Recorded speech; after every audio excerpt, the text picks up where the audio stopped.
The following is a production of DallasCowboys.com and the Dallas Cowboys Football Club. How about them Cowboys? Yeah! Go Cowboys! This is Talkin Cowboys. Streaming live from the Dallas Cowboys World Headquarters at the Star in Frisco. Pollard streaks in. Touchdown. Parsons has sacked it. Prescott keeps it, and he bangs it in for the touchdown. And now your hosts, Isaiah Standback, Nick Harris, John Machota, and Kyle Yeomans. It's a Wednesday edition of Talkin Cowboys presented by Black Rifle Coffee Company, the official coffee of the Dallas Cowboys, as week 2 is here. The Dallas Cowboys and the New York Jets on tap for Sunday afternoon, 3:25 kick. And today we preview the Dallas defensive matchup with John Machota, Nick Harris, Isaiah Standback, Chris Beam in the back.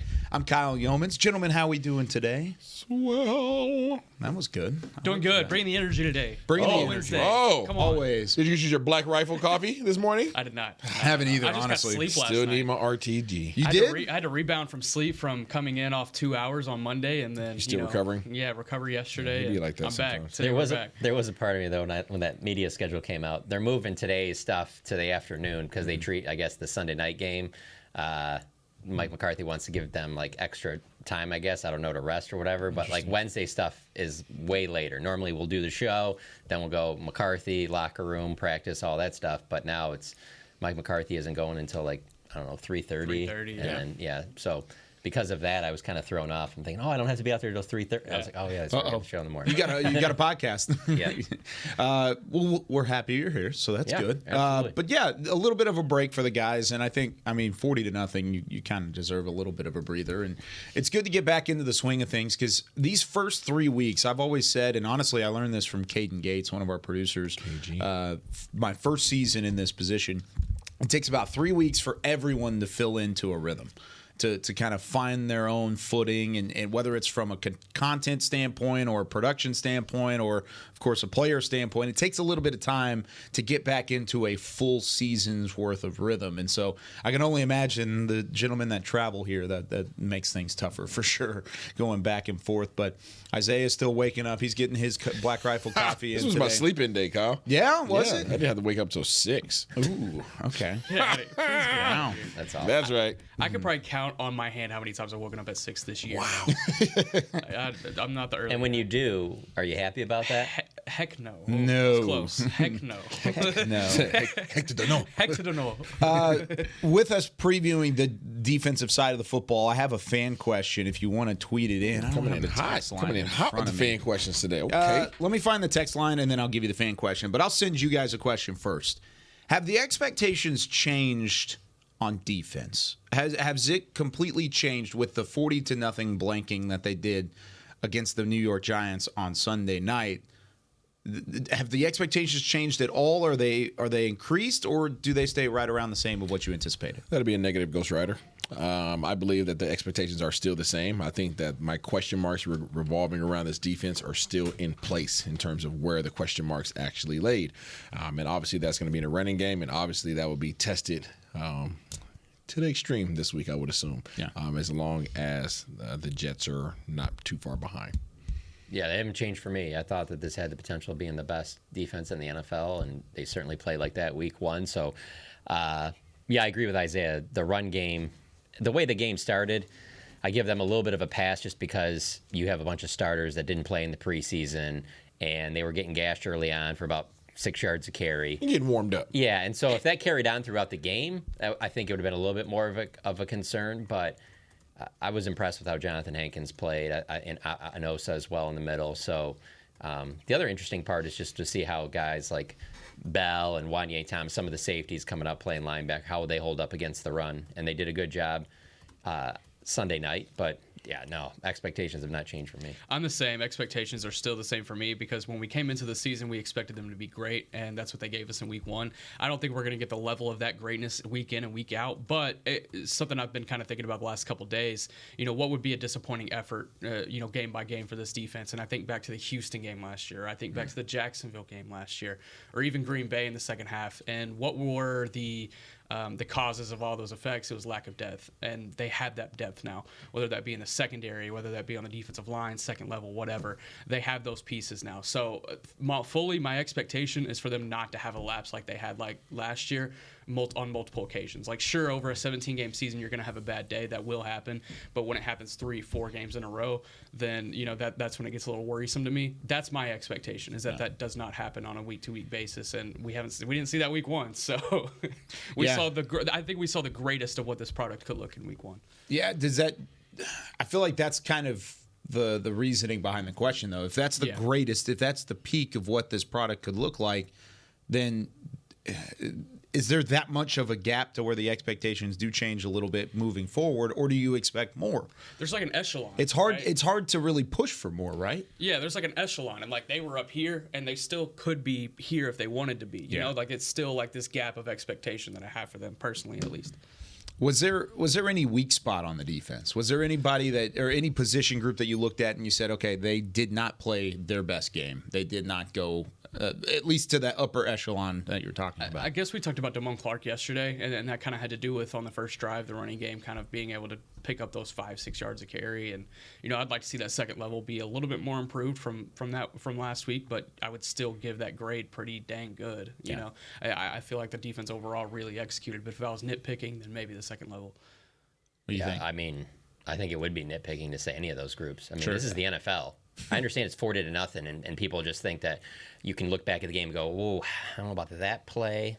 That one right there. I think Trayvon could have been better." Like, what are we doing here? It's 40-0. Like, Sure. Do that every week.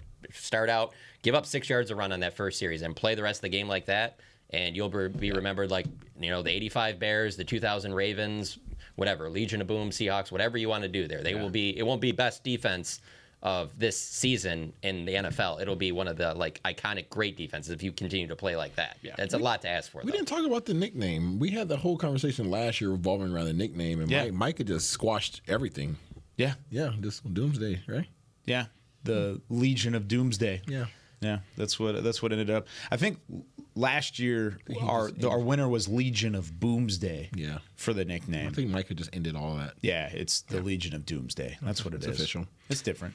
Legion of Doom. I don't think Legion anybody's of going to argue with Doomsday. him. Yeah, I'll take it. So You you're can put it wrong, on a Micah. shirt. It would look great on a shirt. It's going to. I'm sure it's already in the there. works. Yeah. As soon as already in he the said works. it was like, okay, it's a print.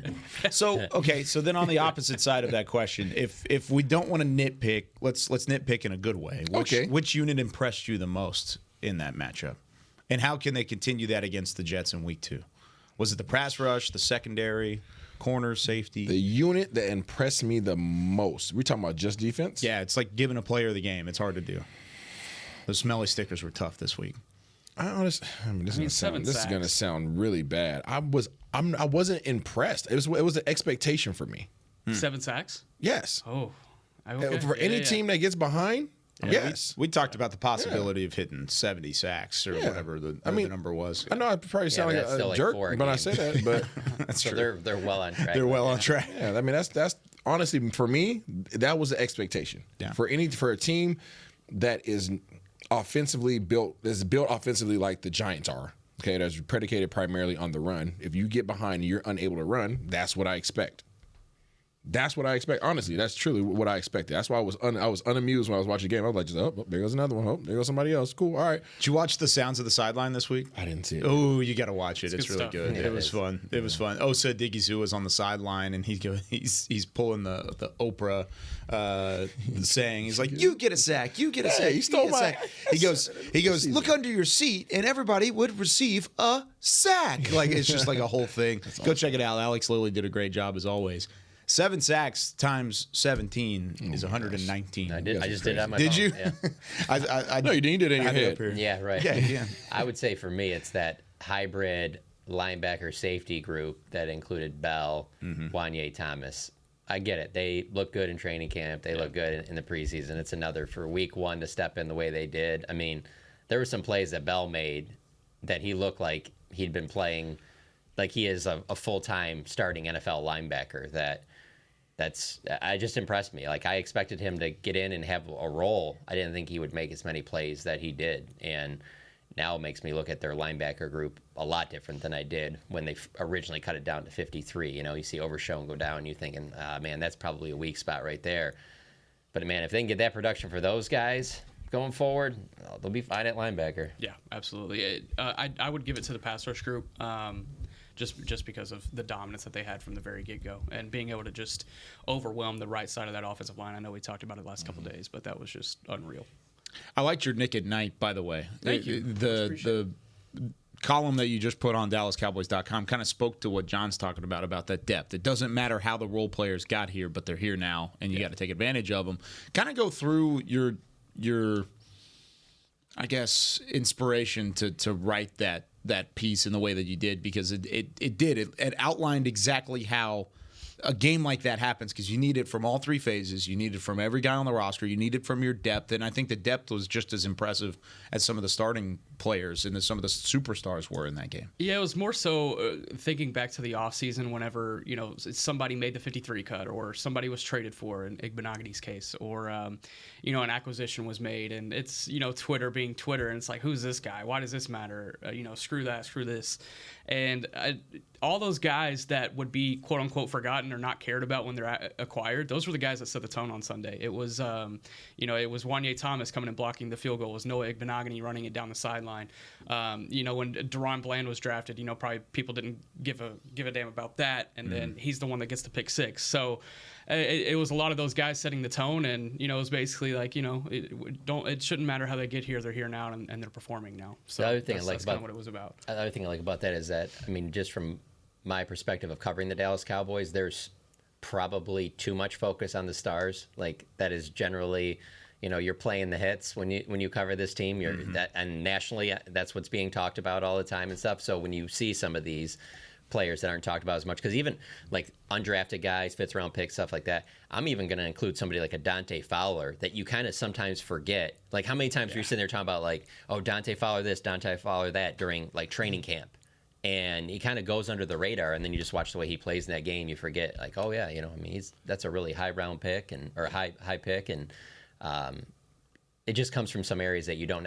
You're expecting Micah, you're expecting, CD and Trayvon Diggs and Dak and stuff like that. But to see some of the guys that you mentioned right there, throw in a Kevontae Turpin. Kevontae Turpin had 3 carries. He had 3 carries all of last season. He had 3 receptions. I think he only had 2 last season. Yeah. So the fact of like them getting him that involved, I don't think there's anybody that really expected that week 1 from Kevontae Turpin. So.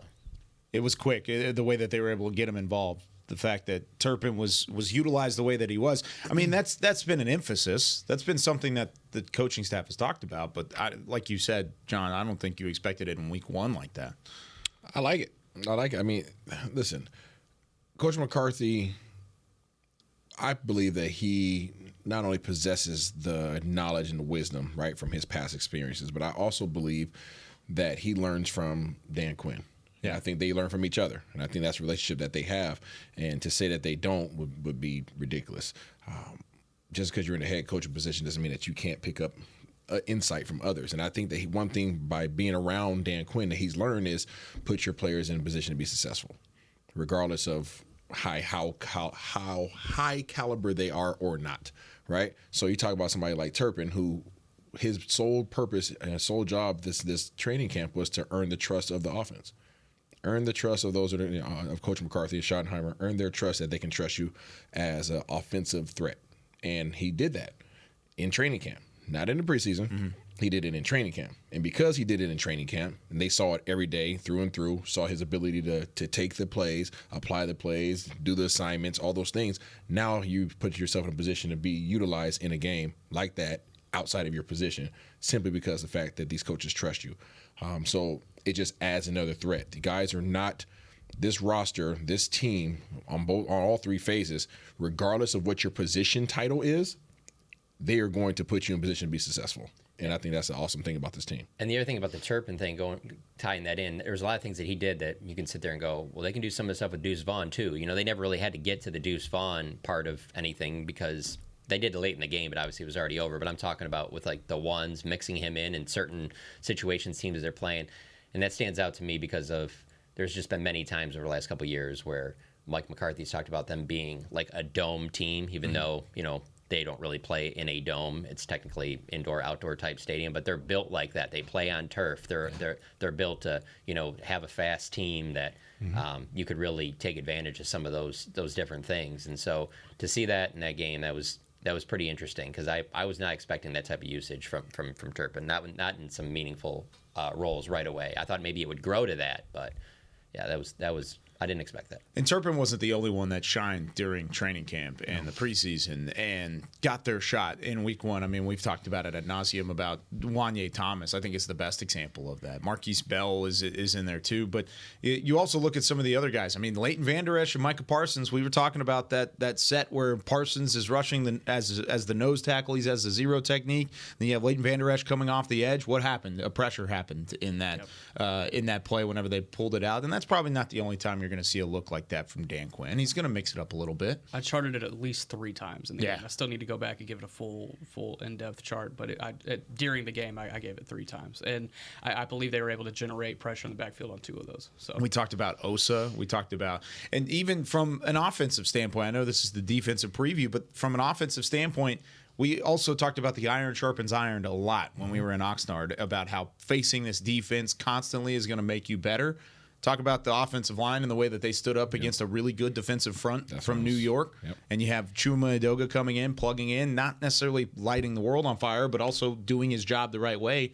It's probably because he was facing Micah Parsons and Osa Odighizuwa and Jonathan Hankins and these guys that just flashed on Sunday Night Football. He was able to do that in practice and face them in practice every single day. Yeah, no, that's why I stayed away from that one because I know we're on defense today. But that was my vote for most impressive. Yeah, it's the offensive line. Didn't expect that level of performance against them. Okay. Yep. And there were definitely times in practice, in training camp, where those practices would have looked exactly like the Giants game did for the Cowboys offense. Yeah. But there's a thing where you can't hit Dak Prescott. You have to run by him. And so it allows him to do a scramble drill and things like that where the play just doesn't stop. But there were many times out there where you were like, if this was a game, I mean, they would 3 and out, 3 and out, 3 and out. That's going to be one of my lasting impressions. If this defense turns into what you were talking about earlier, where they're compared to the 2000 Ravens, they're compared to the 85 Bears and the Steelers of the 70s. If they're compared as an all-time great defense, one of my early lasting impressions is going to be Micah Parsons in the backfield, Osa Odighizuwa in the backfield, DeMarcus Lawrence in the backfield, almost every snap in Oxnard. And just to the point where it was like, all right, guys, we got to just take 2 steps and slow down just because we got to practice something on offense. We got to get a clean pass off. Dak's got to get some kind of read. That's what it'll look like, but that's what it looked like again in week 1. So hopefully that continues going up against the Jets. But when we come back here on Talkin' Cowboys, how much of a threat are the Wilsons, Garrett and Zach?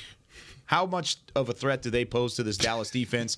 And how can the Cowboys continue to get after the quarterback and try and slow down the mobile Zach Wilson? When we come back right after this on Talkin' Cowboys. Todd thought it would be secure to jog in the cheetah savanna. Todd believed the big cat repellent he bought online was reliable. And now, Todd is trying to be faster than this cheetah that can run 80 miles per hour. But the good news is, Todd has AT&T 5G that is fast, reliable, and secure. And he learned the best thing to do is stop running and toss her the backpack with the beef stew. AT&T 5G. Fast, reliable, secure. It's not complicated. 5G requires compatible plan and device. 5G may not be available in your area. See att.com/5G for you for details. Black Rifle Coffee Company serves premium coffee to people who love America. When you drink Black Rifle Coffee, you are directly supporting veterans, law enforcement, and first responders in your community. Black Rifle's expert roasters love coffee almost as much as Texas loves football, so it makes sense that America's Coffee partnered with America's team. Go online at blackriflecoffee.com and fuel up with the official coffee of the Dallas Cowboys.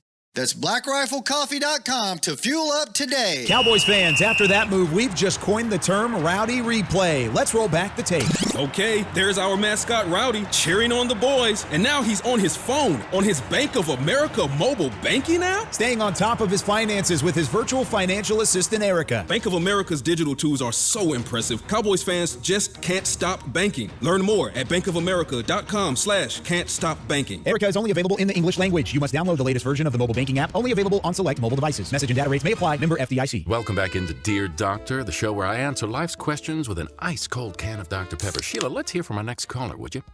Dear Doctor, my friend supported me during a tough time. But what's the right gift that says, thanks for being a shoulder to cry on? Okay, this one's easy. I say give her a delicious Dr. Pepper. Nothing says, thanks, girl, better than a one-of-a-kind soda. Yes, any Dr. Pepper flavor will do. Now, just a reminder that I don't need to be a real doctor to know that Dr. Pepper is the one you deserve.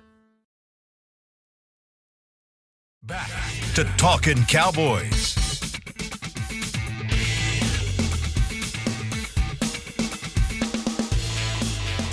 Back here on Talkin' Cowboys, presented by Black Rifle Coffee Company. This segment is brought to you by Invisalign, the official smile of the Dallas Cowboys. All right, our fan question today. Give us a text, 817-290-3298. Which unit has the biggest step up against the Jets in Week 2 versus what you saw in Week 1? Not necessarily who had the best game in Week 1 or who's going to have the best game in Week 2, but who sees the biggest improvement? We'll debate that in the third segment, but send us a text on it. This is only defense? No, this is both sides of the ball. Yeah, both sides of the ball. 817-290-3298. I put it on Twitter as well. You can respond there if you don't want to text in. All right, Jets offensive preview. No Aaron Rodgers, of course. We're not going to really harp on that too much. He played 4 snaps for the Jets, goes down with an Achilles injury. He's out for the season and a significant amount of time. Hope the best for his recovery, and the Jets are in a bind. I mean, it's kind of where it is. You expected Zach Wilson as a top 2 pick to come in and at least show something. Now learning under Aaron Rodgers, 1 game down, and it looked like the old Zach Wilson and the reason why they went and got Aaron Rodgers instead. But Nick, when you look at this Jets offense, where are they still dangerous? Where can they still hurt the Cowboys? Run game. Breece Hall and Dalvin Cook. That's going to be. Boom. They probably get 30 carries total between the two of them. I believe they had 28 rushes on Monday night. So, and that was changing the game plan up, off a whim. So, I think they're going to get a lot of run on Sunday, especially wanting to test this Cowboys rush defense and see how improved it is from a year ago. You could expect a lot of Breece Hall and a lot of Dalvin Cook, and probably a little bit of Michael Carter thrown in there too.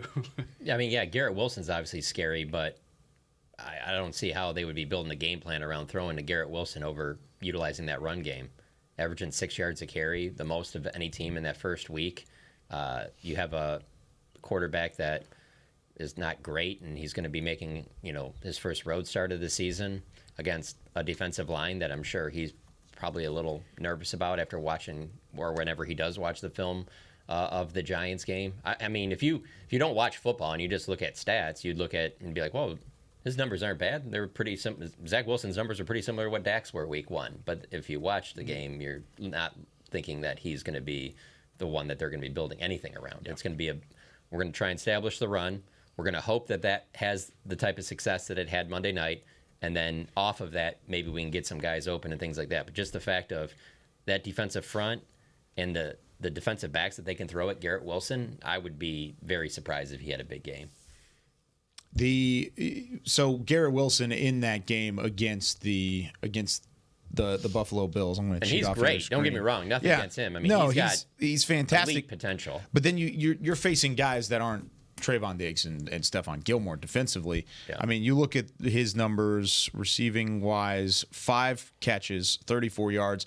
Allen Lazard was the most effective player as a wide receiver. I still think he's an underrated player, but also he had the connection with Aaron Rodgers. He's a guy. Yeah, he still had 46 yards with Zach Wilson, but when still. You look at the team and you look at those receivers, there's just a part of you where you're like, yeah, this could be real good with Aaron Rodgers. Yes. Sure. But that's with Aaron Rodgers. This is a significant step down. Correct. And so because of that, it doesn't make it look nearly as daunting. Like with Aaron Rodgers, Garrett Wilson might get 15, 20 touchdown catches. Yeah. If Aaron Rodgers was to stay healthy for a full season. That's why he apologized to him. Yeah. Seriously, I mean, you heard that interview. He said, "Sorry, kid." I mean, he knew. That's tough. Yeah. But hurts. Garrett Wilson was already there. He's a dude, man. Well, hold on. He was already there. No. I'm saying. But I was just gonna say, you can say sorry to him, but what about all the guys that joined the Jets just because Randall Cobb, Rodgers is here? Yeah, Lazard, Yeah, That's the only one Dalvin. that's the one I thought of because I saw that thing too about him saying he was sorry. Yeah, Garrett was going to be there. Garrett was going to be there. He was probably pumped when he saw that Rodgers was coming, but yeah, that was a chance for him to really take a step up. Where can Zach Wilson still beat you though? I mean, that's the thing. Well, hold on. It's an NFL game. I mean, we got to give him some flowers too. You watch the draft stuff. What did you think about him coming out of BYU? Like, did you? I wasn't super high. Okay. The reason I'm asking you this is because there were a lot of people pre-draft that were like, this clearly one of the a top 2-3 pick in the draft, and I was never I don't know. You weren't on that bandwagon? Well, I gotta admit my biases. So if I'm an NFL GM, I'm probably never gonna end up with Josh Allen. For example, Carson Wentz. Yep. Because I lean towards the big schools, like the Power 5 type quarterbacks that I can see what they've done against the other top echelon of talent. So you wouldn't have picked a quarterback out of Jackson State? Probably not. Probably not. But now, when that quarterback shows you, when a different Jackson State quarterback shows you what they can do at Colorado, then yeah. Oh, come on. Yeah. It's the same dude. It is the same dude. I'm just saying. That's just the way I look at Context it. I'm not saying I'd be a good GM. I'm with you. Because context is very important, and I'm with you there. So here's what I had in the 2021 draft. That's why my luggage bags are on Nike.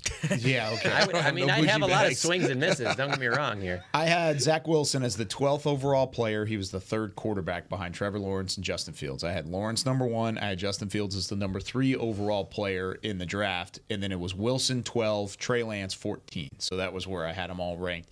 I had 4 first-round grades on quarterbacks. Wilson was a first-round grade, but he was like a low-end first-round grade.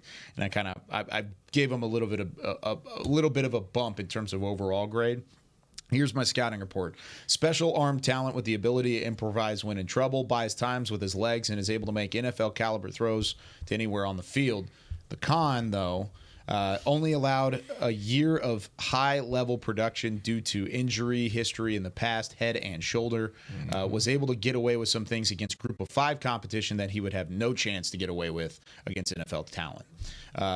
The one-year wonder of the 2021 draft class. Wilson's 21 season was one for the books, 32 touchdowns, 3 interceptions, all career numbers, and in fantastic fashion in a Group of 5 only schedule, however. His first year in the league will be a tough adjustment, but he has the intangibles that an NFL quarterback needs. And I compared him to Baker Mayfield. So...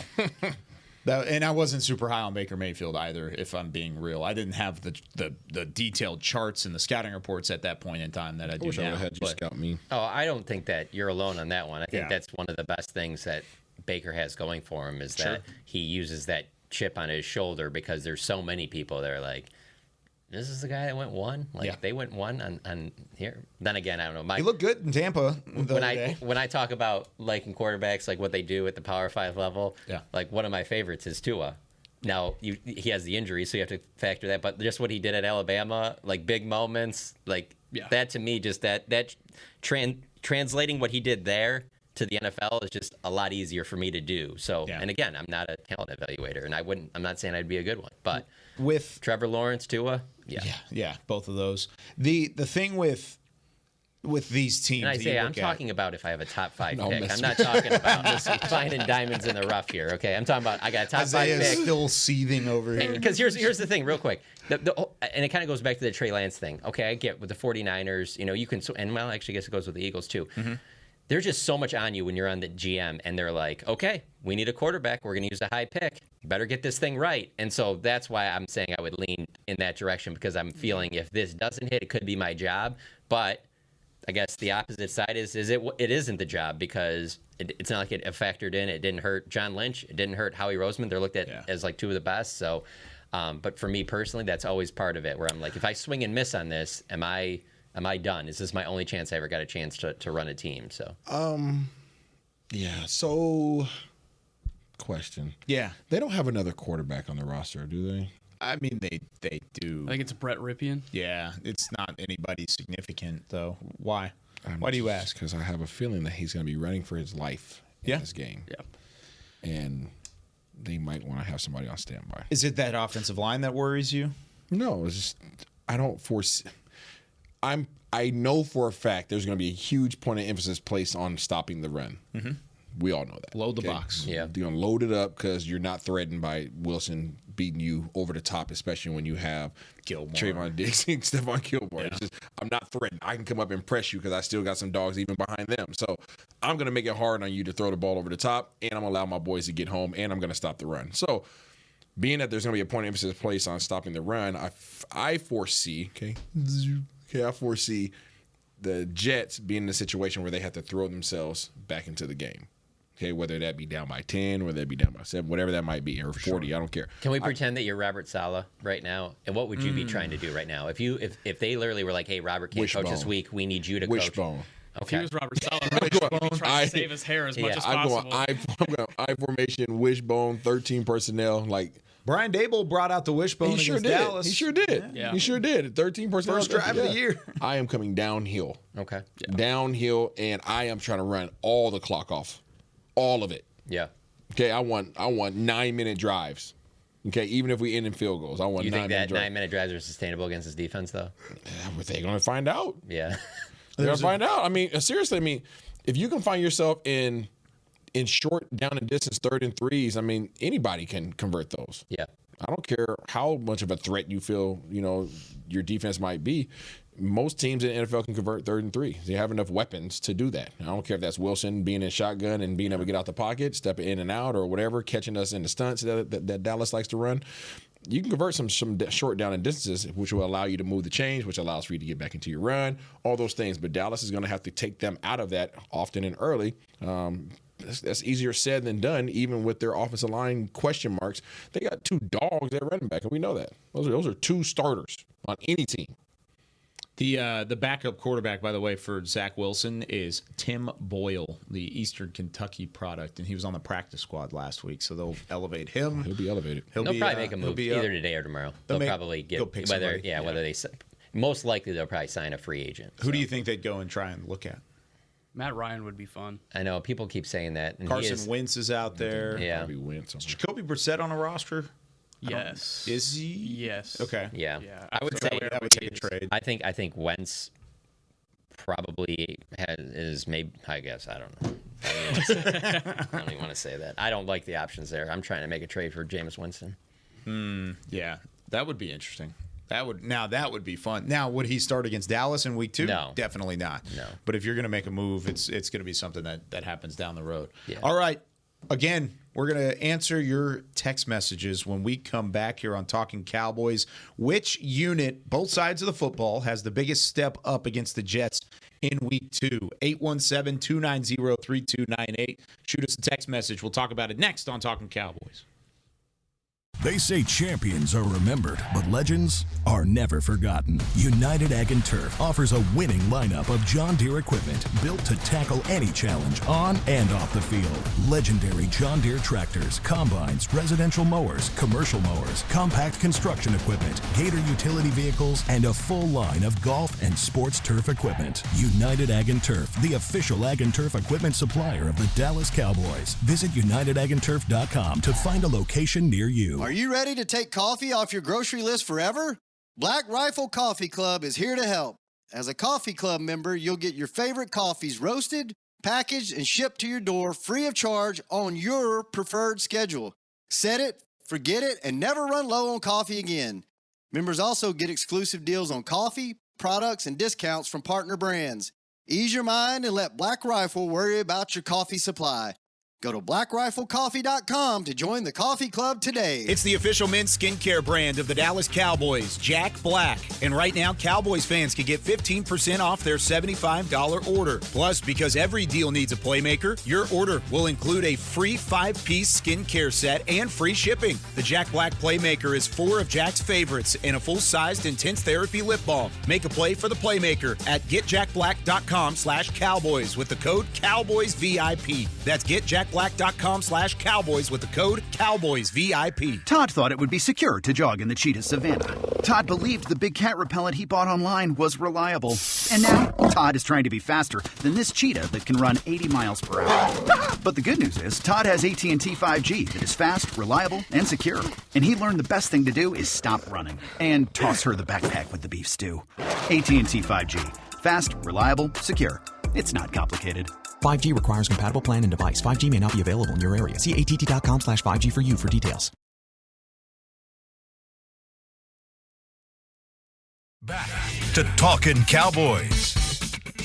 Back here on Talkin' Cowboys, brought to you by Quaker Oats, super trusted superfood. Quaker Oats, the official oatmeal sponsor of the Dallas Cowboys. Welcome back in, alongside Isaiah Standback, John Machota, Nick Harris, Chris Beam in the back.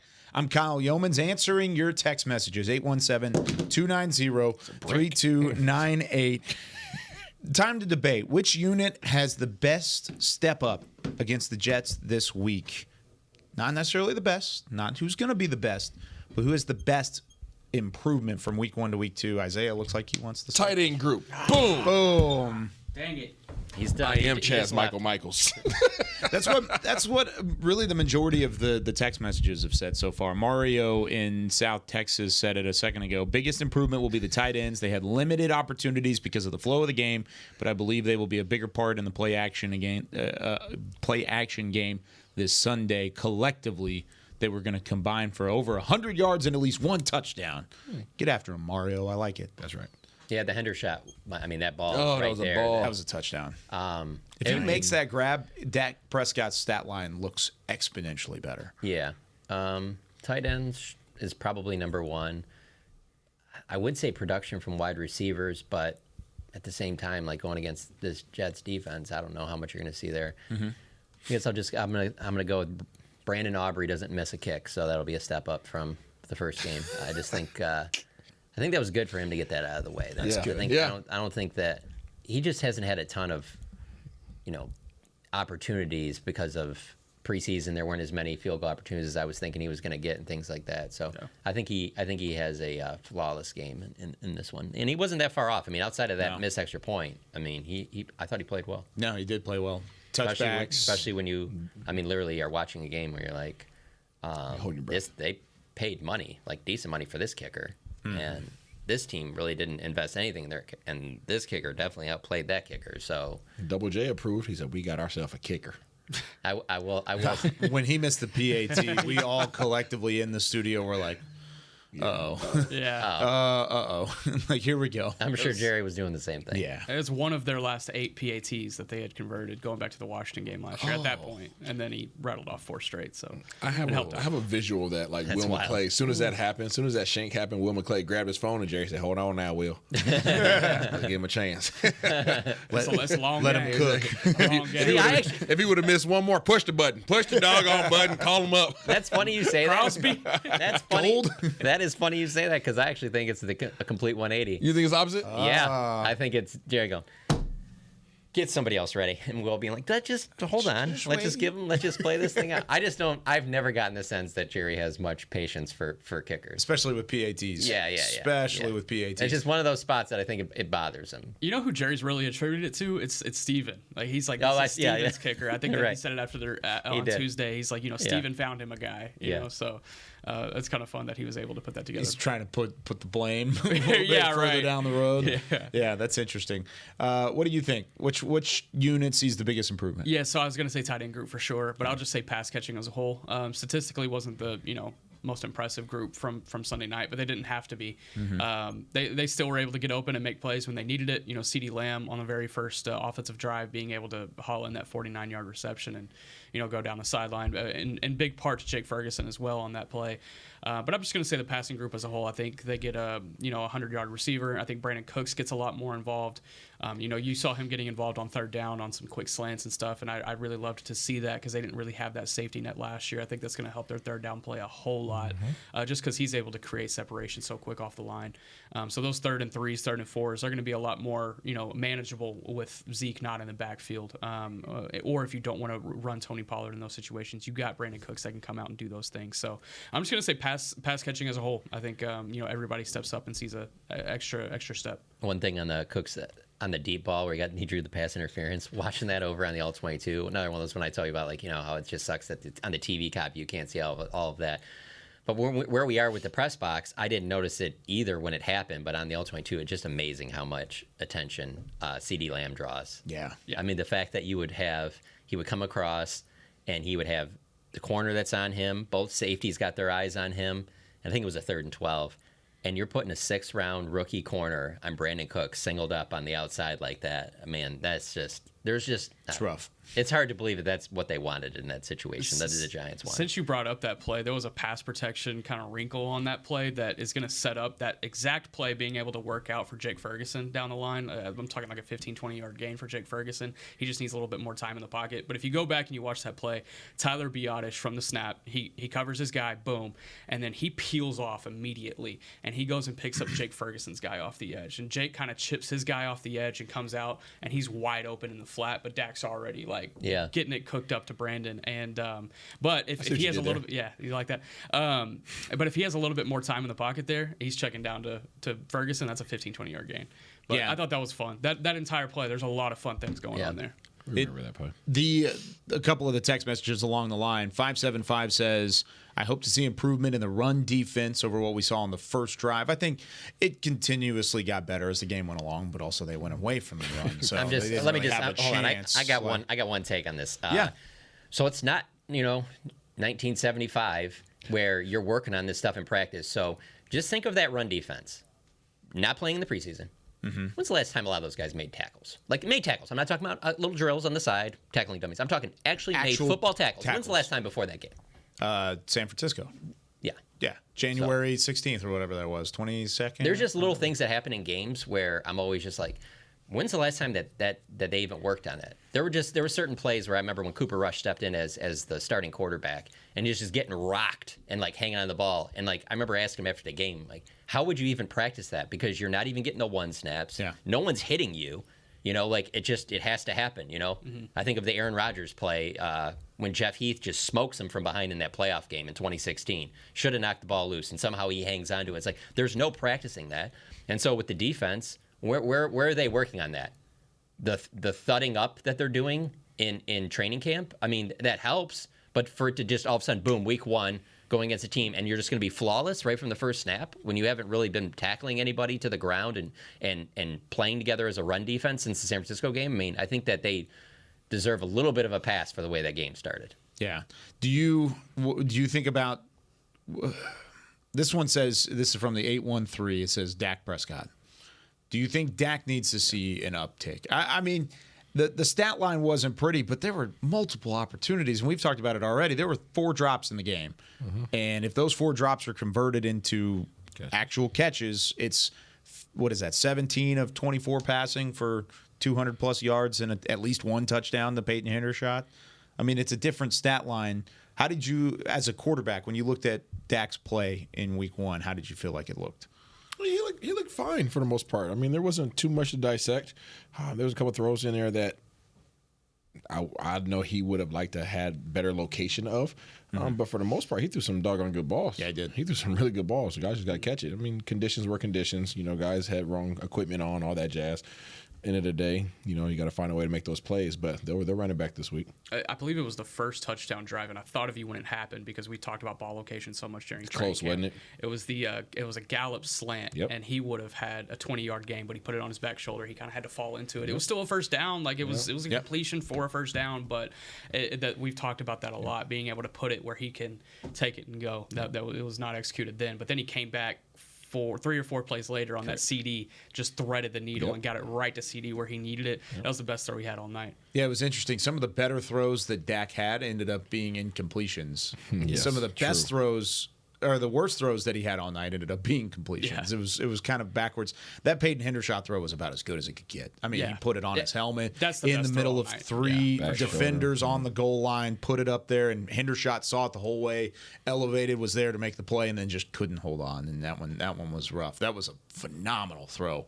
But I thought one thing that he did say, or that one of these text messages said, it's from the 434. He said Dak got the ball out quicker, and that was significant. I mean, you could see that from the opening drive. He was able to get it going and get it out quicker. That's the West Coast offense. That's what this offense is going to be all season, so get used to that. I liked it. I liked it. We'll preview the offense tomorrow because that's probably the more intriguing matchup now that Aaron Rodgers is no longer in the fold. It's that Cowboys offense against a very, very good Jets defense. And we'll hit the film tonight. We'll continue to get it ready for it in the morning, and we'll get started at 9 a.m. Central Time. We've got Cowboys Storyline coming up here in a couple moments with Nick Eatman. Get your calls ready at 888-855-2297 and your text at 817-290-3298. That's one way to end the show. For Isaiah Stanback, for John Machota, Nick Harris, I'm Kyle Yeoman saying so long from Talking Cowboys. We'll see you tomorrow morning. This has been a production of DallasCowboys.com and the Dallas Cowboys Football Club. How about this, Cowboys?